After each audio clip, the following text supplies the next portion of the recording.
രഞ്ജി ട്രോഫിയിൽ സെമി ഉറപ്പിച്ച് Keralam. Jammu കശ്മീരിനെതിരായ quarter final സമനിലയിൽ അവസാനിച്ചു.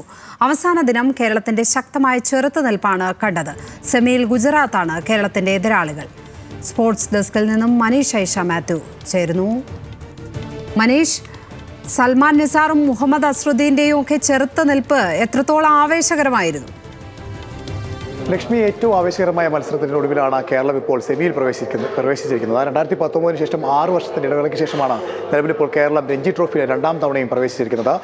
ഇന്ന് നടന്ന മത്സരത്തിൽ പ്രത്യേകിച്ച് അവസാന ദിനം കേരളത്തിൻ്റെ ഏറ്റവും മികച്ച പ്രതിരോധത്തിലൂടെയാണ് കേരളത്തിന് ഒരു സെമി പ്രവേശനം ഉണ്ടായത്. പ്രത്യേകിച്ച് സൽമാൻ നിസാറിൻ്റെയും അതുപോലെ തന്നെ അസ്രുദ്ദീൻ്റെയും അവസാനത്തെ 42 ഓവറുകളുടെ ചെറുത്തുനിൽപ്പാണ് കേരളത്തിന് അനായാസമായ ഒരു സെമി പ്രവേശനം ഉണ്ടായത്. നേരത്തെ മുംബൈയെ പോലൊരു വലിയ ടീമിനെ പരാജയപ്പെടുത്തിയിട്ടാണ് ഈ ജമ്മു കാശ്മീർ സെമിയിൽ ക്വാർട്ടർ ഫൈനലിൽ കേരളത്തെ നേരിടാനെത്തുന്നത്.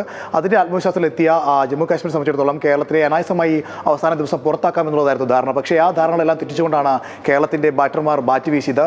അതിൽ സച്ചിൻ ബേബി അടക്കമുള്ള അക്ഷയ് അടക്കമുള്ള താരങ്ങളുടെ പ്രതിരോധമാണ് കേരളത്തിന് ഇത്തരത്തിലൊരു വിജയത്തോളം പോകുന്നൊരു സമനില സമ്മാനിച്ചത്. ആദ്യ ഇന്നിംഗ്സിൽ സൽമാൻ നിസാറിൻ്റെ മികവിൽ കേരളം നേടിയ 1 റൺസിൻ്റെ ലീഡാണ് കേരളത്തിന് 6 വർഷത്തിന് ശേഷമുള്ള രഞ്ജി ട്രോഫിയിലെ സെമിയിലേക്ക് പ്രവേശനം ഉറപ്പിച്ചത്. ലക്ഷ്മി. മനീഷ് ഐഷ മാത്യു ആണ് സ്പോർട്സ് ഡെസ്കിൽ നിന്നും വിവരങ്ങൾ പങ്കുവച്ചത്.